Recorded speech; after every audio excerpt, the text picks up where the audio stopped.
there everyone, welcome to HeyTechi, a brand new YouTube channel dedicated to all things techie, particularly anything to do with the smart home. Today I'm very excited to be bringing you my first ever YouTube video, which is going to be about this little guy, Apple's brand new HomePod Mini. He arrived there in the mail a few days ago now, so I've had a chance to get to grips with all of the new features that Apple has introduced. So, without further ado, here's my initial review. Priced at £99 or $99 US, the HomePod Mini is Apple's answer to the Google Home and Amazon Echo Dot smart home speakers.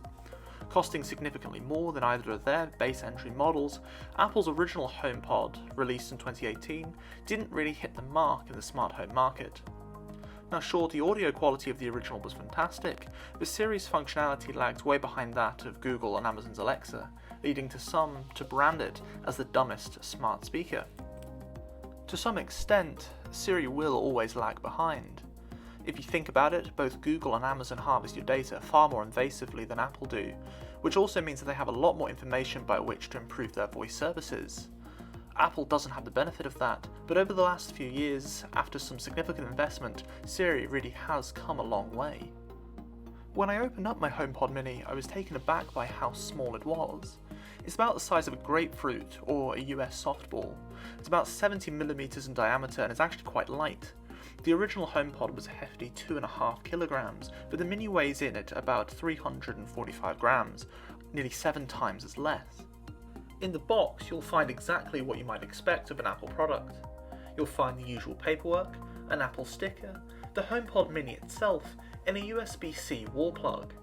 For UK orders, you'll actually get Apple's foldable wall adapter, which in my experience you only seem to get with the Apple Watch, so that's a very welcome inclusion, especially if you plan to be moving around or travelling with your HomePod Mini. Annoyingly though, the cable which powers your HomePod Mini is actually permanently attached to the device itself, so you can't unplug it to use a shorter wire if you wanted to, especially when you move around. The cable though is actually braided for extra support and durability, which hopefully is something we'll see from Apple's cables in the future. The HomePod Mini itself is beautifully designed, wrapped in a lightweight and custom designed mesh.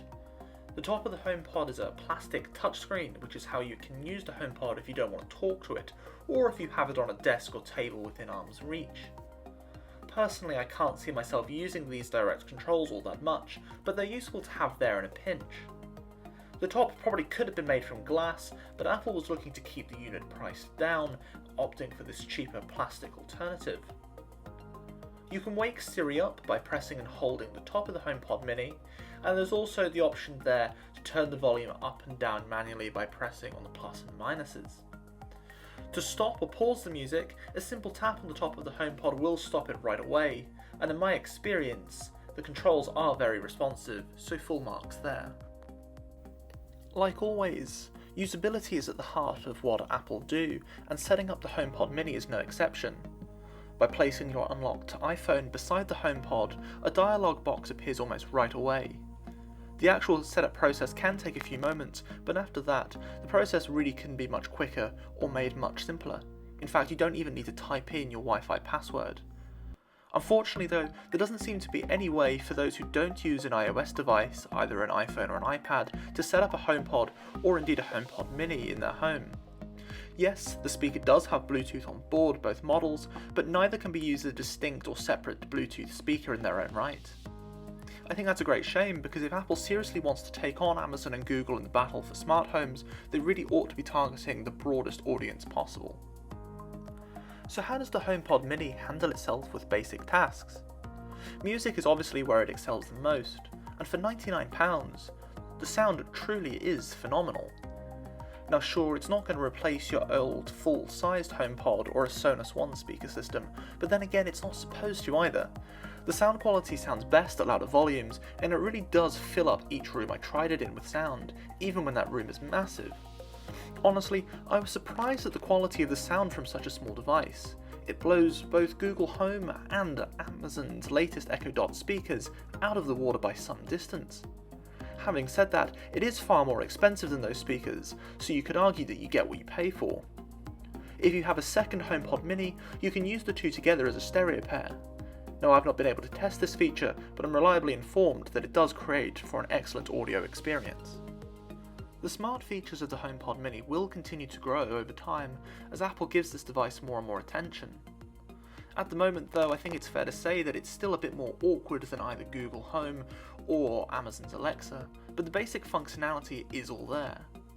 All HomeKit compatible devices can be connected up to give you a full smart home experience, and make sure to come back to my channel again where I'll be reviewing some of these devices in future. One of the most interesting things that Apple has managed to integrate with the HomePod Mini is its full ability to take advantage of all the things that Siri can do.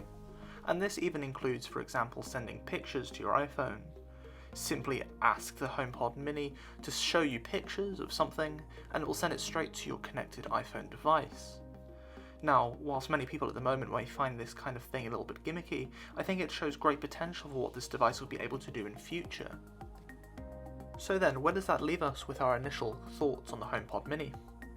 The HomePod Mini is one of Apple's cheapest devices and is certainly aimed at those already deeply embedded in the Apple ecosystem. As a speaker, I was blown away at the quality of the audio for its price and size, and I certainly think it's worth the plunge if you're thinking about it. The future of this device though certainly rests as its ability to be the centre of a smart home, and the future success of the device will be based on HomeKit, and Apple really needs to give it its due attention. Quite frankly, right now, unless you're already embedded in HomeKit, there are few reasons to upgrade to a HomePod Mini for your smart home. As Siri continues to get smarter and more HomeKit enabled devices enter the market, the £99 price point for the HomePod Mini might just be worth a punt. And so concludes my first ever YouTube video. I hope very much that you enjoyed it. Will you be getting a HomePod Mini? Let me know in the comments below. If you liked the video and you want to see more content just like it, please give it a thumbs up and hit that subscribe button. New videos will be going up every week, so make sure to hit the bell icon if you want to join the notification squad. I've been Stephen for HeyTechi.